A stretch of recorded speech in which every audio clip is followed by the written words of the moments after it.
اور کہتا ہے میں حقیقت سے قریب ترین شوٹنگ کرتا ہوں۔ ہمرا نے جل کر کہا، صبا میں نے تمہیں لینس والا کیمرہ دیا تھا، کہاں ہے؟ معید نے باعجلت پوچھا تو وہ گڑبڑا گئی۔ وہ تو شاید امی کی الماری میں ہوگا یا پھر جہاں بھی ہے جا کر لے کر آؤ، معید نے کہا تو وہ سعادت مندی کا مظاہرہ کرتی فوراً اٹھ گئی۔ تم لوگوں کو ذرا بھی مینرز نہیں آتے، نوفل کی کزنز بھی ساتھ ہیں، انہیں کمپنی دو۔ وہ اب زوہا اور ہمرا کو ڈانٹ رہا تھا۔ ہمرا تو کان دبا کر بھاگ گئی تھی۔ ہماری کون سی اس کے ساتھ جان پہچان ہے؟ زوہا نے تنک کر کہا تو وہ فہمائشی انداز میں بولا، وہ ہماری مہمان ہے، اس سے بڑھ کر پہچان اور کیا ہوتی ہے؟ مگر میں ہر کسی سے فرینک نہیں ہو سکتی۔ بحث مت کیا کرو زوہا، جو کہا ہے اس پر عمل کرو۔ وہ چڑ گیا تھا۔ ایک یہی تھی جو ہر وقت بدتمیزی اور نافرمانی پر تیار رہتی تھی۔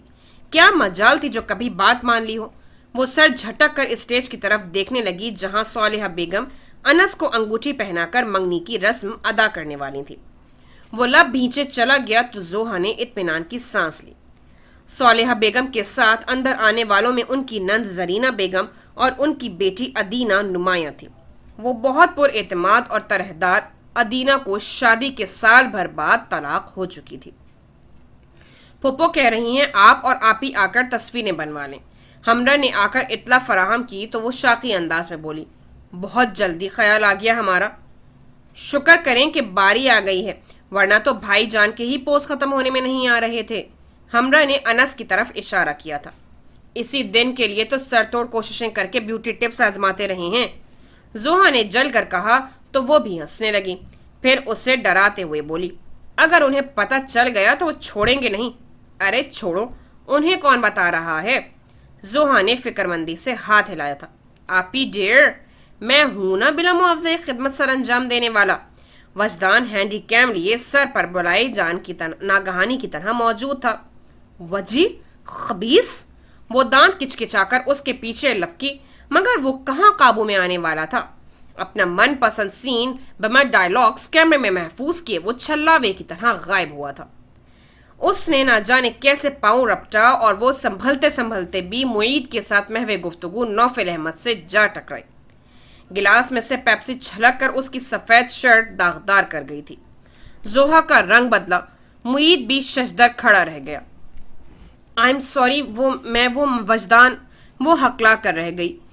بھلا معید حسن کی خوشمگی نگاہوں کے آگے کوئی کیا کہہ سکتا تھا؟ اٹس اوکے، نوفل اب بھلا کیا کہتا؟ جیب میں سے رومال نکال کر شرٹ صاف کرنے لگا۔ کتنی مرتبہ کہا ہے یوں اندھوں کی طرح مت بھاگا کرو۔ معید نے بنا لحاظ کیے اس کی طبیعت صاف کر دی تھی۔ شرم و خجالت سے اس کی رنگت سرخ پڑ گئی۔ نوفل کو اس کی رونی صورت پر ترس آ گیا۔ ڈونٹ وری معید، ہو جاتا ہے ایسے۔ وہ تیزی سے واپس پلٹ گئی تھی۔ سوری یار، تمہاری شرٹ برباد ہو کے رہ گئی ہے، معید تعصب سے کہہ رہا تھا، اور وہ واقعی خود بھی اتنی الجھن محسوس کر رہا تھا کہ تھوڑی دیر بعد ہمرا سے واش روم کا حدود اربع معلوم کرنے کے بعد اندر کی طرف بڑھ گیا۔ کوریڈور سے گزرنے کے بعد وہ شش و پنج میں مبتلا کھڑا تھا۔ دائیں یا بائیں؟ ہمرا کا بتایا ہوا ایڈریس ذہن سے محو ہو گیا۔ پھر اللہ توکل اس نے دائیں طرف والے دروازے کا رخ کیا۔ اسی وقت کوئی اپنی جھونک میں دروازہ کھول کر نکلا تو بری طرح نوفل سے متصادم ہو گیا۔ غیر ارادی طور پر ہی اس نے سامنے والے کو گرنے سے بچایا تھا۔ اف اللہ! ہلکی سی چیخ نسوانی تھی۔ نوفل سٹ پٹا گیا۔ وہ وحشت زدہ تھی، خوبصورت آنکھیں اس کے مد مقابل تھیں۔ وہ تڑپ کر ہراساں و خائف سے پیچھے ہٹی تو وہ اپنے اس غیر ارادی فعل پر قصور نہ ہوتے ہوئے بھی شرمندہ سا ہو گیا۔ سوری، آپ اتنی اچانک آئیں، مجھے نہیں پتا تھا۔ وہ وضاحت کر رہا تھا، مگر صبا کو اپنا دل ابھی تک اپنے ہاتھوں پیروں میں دھڑکتا محسوس ہو رہا تھا۔ مجھے واش روم میں جانا تھا۔ آپ کی کزن کی مہربانی سے یہ پیپسی میری شرٹ کو خراب کر گئی ہے۔ اس نے پھر کہا تو صبا کے حواس بحال ہوئے۔ تعصب سے اس کی شرٹ کو دیکھا۔ کس نے؟ زوہا نے؟ جی وہی تھی۔ نوفل نے اسے دلچسپی سے دیکھا تھا۔ وہ واش روم ادھر ہے، گیسٹ روم کے ساتھ۔ اس کی ایک نظر سے صبا کی ہتھیلیاں پسج گئی تھیں۔ وہ گڑبڑا کر کہتی باجرت اس کے پاس سے گزرتی باہر نکل گئی۔ نوفل کی نگاہ بے ساختہ اس کے گھٹنوں کو چھوتی ناگن جیسی سیاہ چٹیاں میں اٹکی تھی۔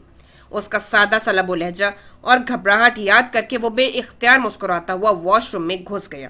سد باب یہی تھا کہ گیلے رومال کے ساتھ شرٹ کو صاف کیا جائے۔